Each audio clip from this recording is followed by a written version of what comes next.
Nowadays, the most debated topic of international relation is that why USA will lose this war against Iran.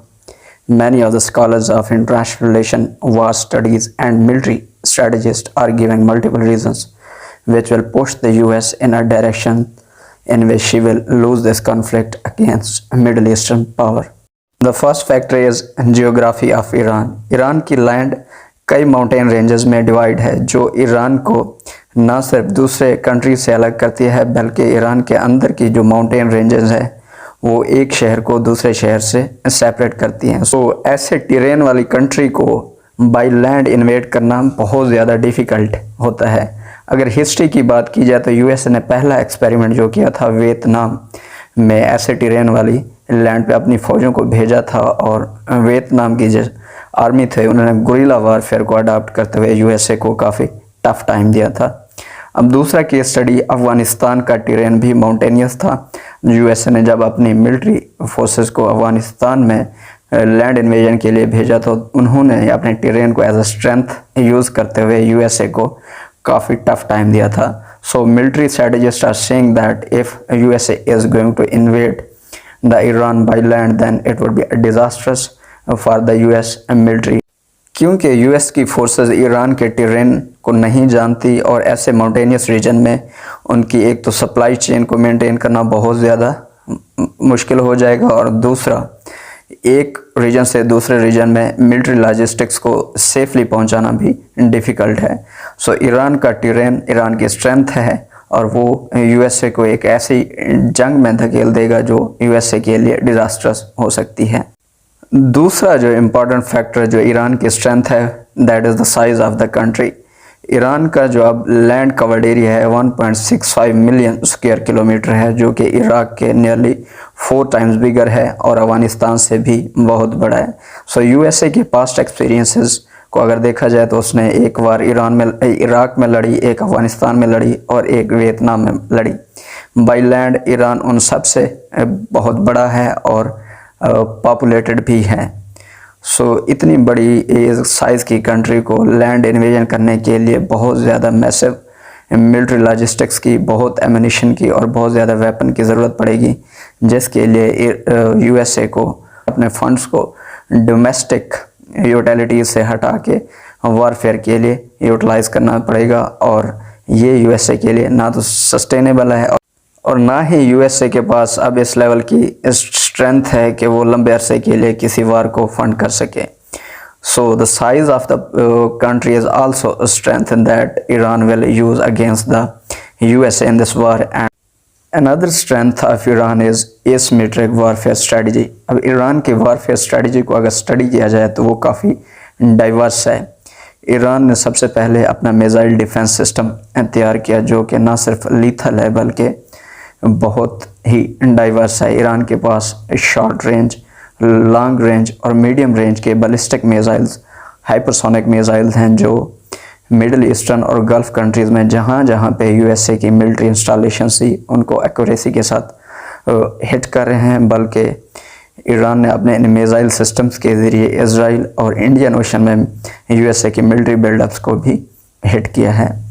दूसरा asymmetric warfare में है Iran की drone technology.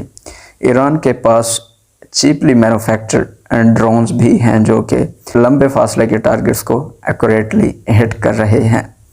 अब ये drone capability Iran को cast of war control करने में बहुत ज़्यादा हेल्प प्रोड्यूस कर रही है क्योंकि ईरान इन ड्रोन्स की मदद से जिन मिलिट्री इंस्टॉलेशन को टारगेट कर रहा है बहुत कॉस्टली हैं। सिमिलरली इन ड्रोन्स को इंटरसेप्ट करने के लिए जो एंटी मिसाइल सिस्टम यूज़ किए जा रहे हैं वो भी बहुत कॉस्टली हैं।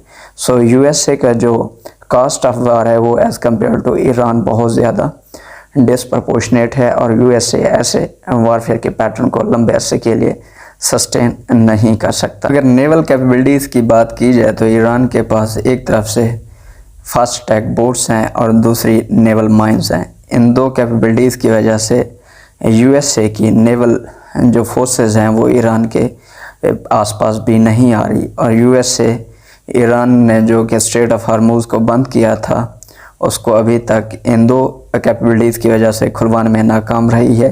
बिकॉज यूएसए ईरान के जो फास्ट अटैक बोट्स हैं वो किसी भी बड़ी मेगा लेवल की नेवल शिप को डुबोने की कैपेसिटी रखते हैं। इस तरह ईरान ने स्ट्रेट ऑफ हार्मूज में नेवल माइंस बिछा रखी हैं कि जिनके पास इतना ज़्यादा एक्सप्लोसिव कैपेसिटी और कैपेबिलिटी है कि वो यूएसए की नेवल शिप्स को डुबो सकती हैं। एसिमेट्रिक वारफेयर कैपेबिलिटीज़ में ईरान की एक और जो कैपेबिलिटी है वो है साइबर वारफेयर। ईरान ने एक ऐसी फोर्स तैयार की हुई है जो कि अपने एनिमी कंट्रीज़ की न सिर्फ गवर्नमेंट इंस्टीट्यूशन को टारगेट कर सकती है बल्कि उनके मिलिट्री सॉफ्टवेयर और उनके वॉरफेयर के जितने भी गैजेट्स हैं उनको हैक करके उनकी कैपेबिलिटी और कैपेसिटी को डिसरप्ट करती है। सो ईरान की एसिमेट्रिक वॉरफेयर कैपेसिटी जैसे कि मिसाइल सिस्टम, ड्रोन स्वार सिस्टम, नेवल कैपेबिलिटीज़ और साइबर वारफेयर कैपेसिटी की वजह से इंटरनेशनल रिलेशन के स्कॉलर ये कह रहे हैं कि यूएसए को ईरान टफ टाइम देगा और यूएसए में भी ये वार अगेंस्ट ईरान लूज़ कर जाए।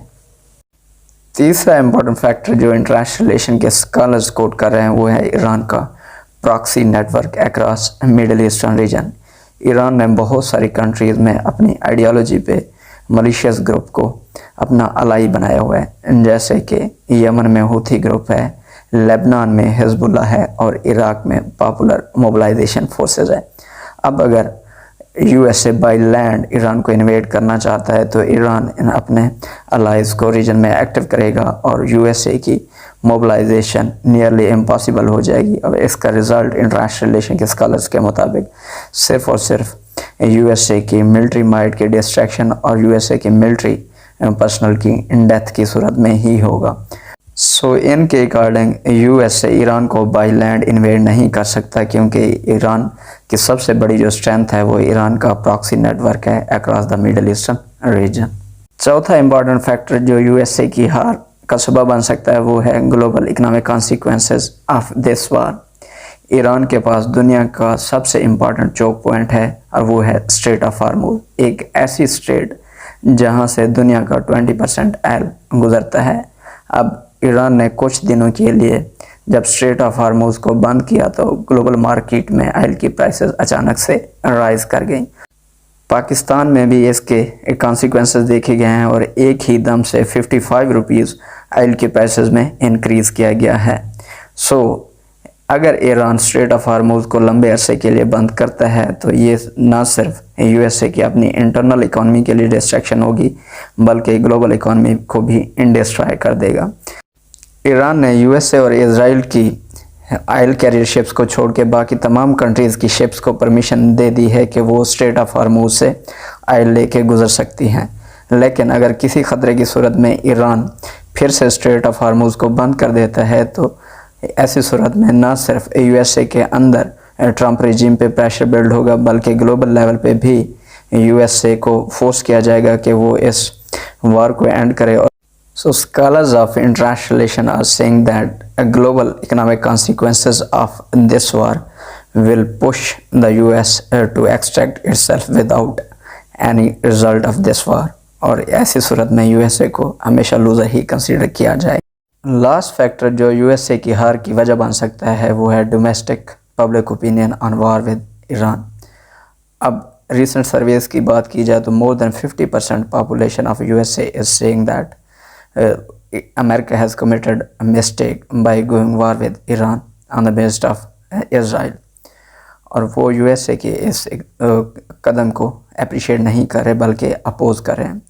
अब हिस्ट्री की अगर बात की जाए तो ये पब्लिक ओपिनियन ही थी जिन्होंने अमेरिकन उस टाइम की एडमिनिस्ट्रेशन और रेजिम्स को फोर्स किया था कि वो अपने मिलिट्री पर्सनल्स को अपने उन एरिया से निकालें जहाँ से वो जंग लड़ रहे थे। सबसे पहला केस स्टडी था वियतनाम वार। यहाँ पे पब्लिक ओपिनियन ही चेंज हुई थी जिसने उस टाइम के एडमिनिस्ट्रेशन को फोर्स किया था कि इस वार को एंड किया जाए।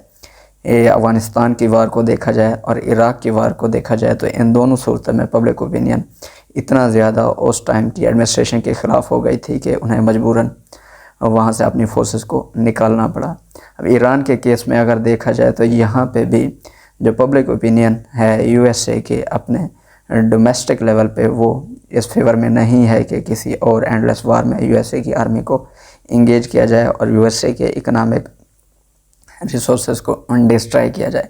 सो इंटरनेशनल रिलेशन के स्कॉलर्स के मुताबिक ये वो इम्पॉर्टेंट फैक्टर्स हैं जो यूएस ने पिछले जितनी भी वार्स लड़ी हैं उन केसेस से डिफरेंट हैं, और इन फैक्टर्स की वजह से यूएसए के लिए ये इम्पॉसिबल हो जाएगा कि वो इस वार को विन कर सके।